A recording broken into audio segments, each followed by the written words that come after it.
Hi guys, I'm just in the middle of editing the vlog video that you're watching, and I looked at an earlier cut of it that I'd got, and there was just too much of the stuff over Christmas there, which was a little downbeat. And we're actually in a really exciting place at Making a Better Life now. We've got the Constitution going for signatures in the next week, which will then mean opening our business bank account, which will totally change how we're perceived by funding bodies, etc., and make life a lot easier on that front.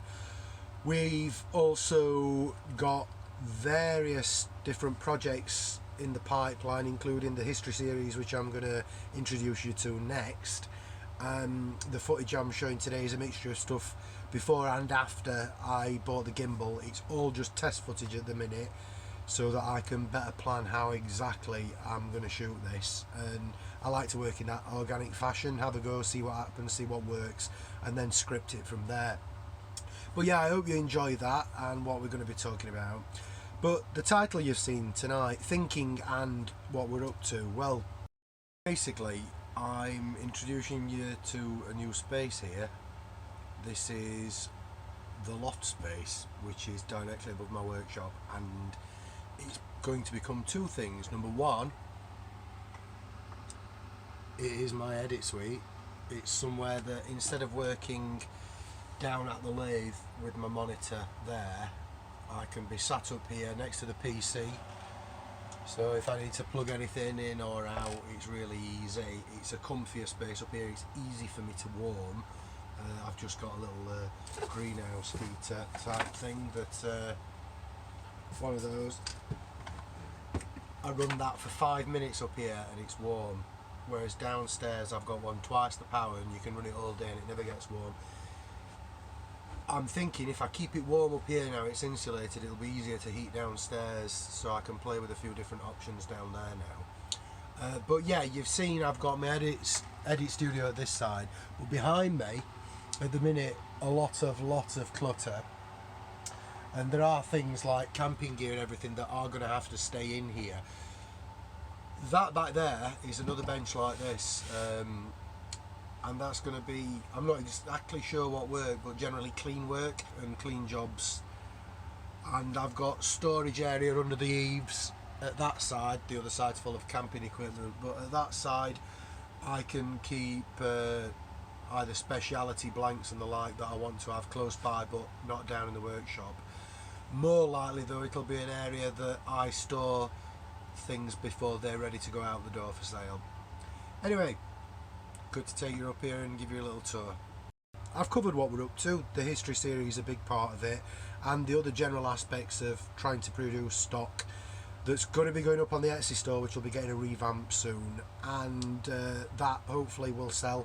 I need people to share it and get us some sales because we've not got any other income at the moment.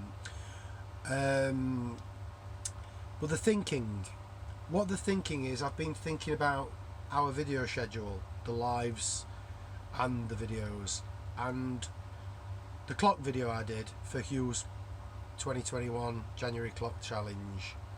I really enjoyed it, and I think I'd like to concentrate my YouTube efforts more on properly edited videos like that. And that's not to say I'm not going to do lives, because lives are pretty easy to put together and they will get me out of a hole. But I don't want to be doing them all the time. I can make a video and people can have the premiere to chat in. I will always try and make a video premiere.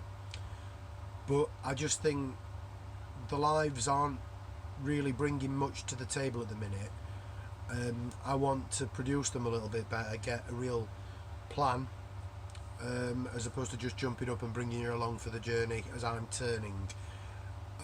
I'd like to be able to share techniques, share the way I do things and the way I think about things when designing, and also cover other crafts that I'm sure people other than our community and within our community are going to enjoy. So the lives are going to take a little bit of a back seat whilst I get on top of things, and I'm still getting used to working alone. But what we have next is just a little snippet of the history series of the test footage I've got. I'm hoping you're going to like that as much as I'm going to enjoy making it, and it's not gonna be out till much later in the year. I want to do it justice.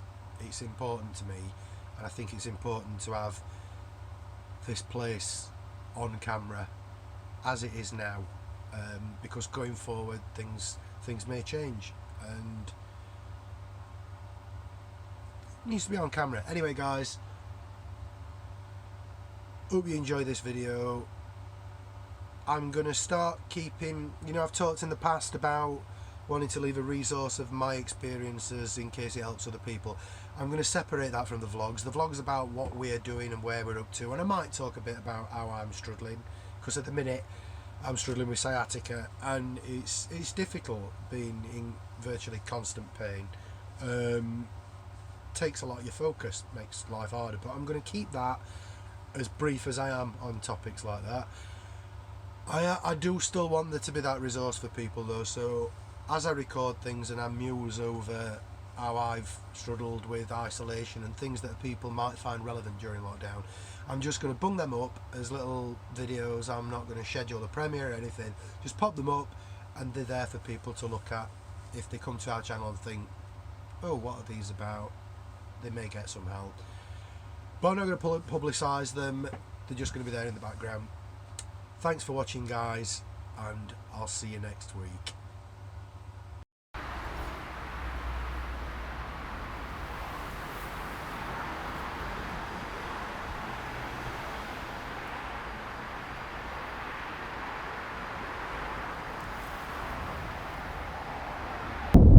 Well yeah, here we are at the Amulet. There's going to be lots to talk about here. Fair bit of history, and this is what I'm choosing as our starting point of getting us right up to the tools that we know and love and use. All at the start with steel. So the site we know has been operational since 1714, though there's a possibility that it's been going earlier, since the 1680s. There's a record of New Wheel being owned and operated. It's in the rent books, New Wheel, which shows on the rent book maps, which I think Sheffield Council is still operating from today, to be honest. It shows as this same site.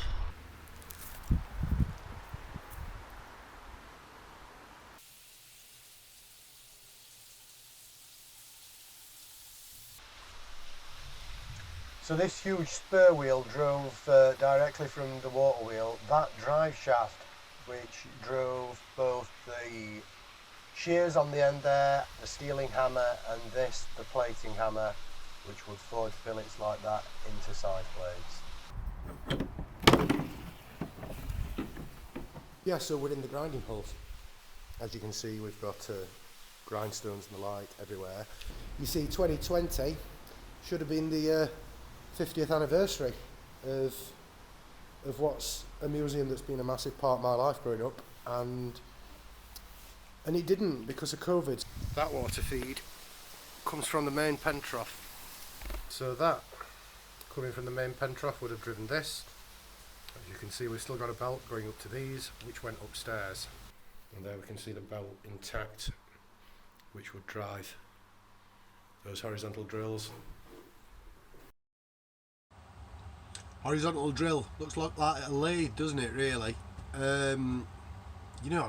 love to turn something powered by the water wheel, but that aside, that's just a little snippet of the kind of place we're going to be and the kind of things we're going to be discussing. I'm really hoping to delve into depth, so I'm going to make sure that I'm spot on with my resources for that information.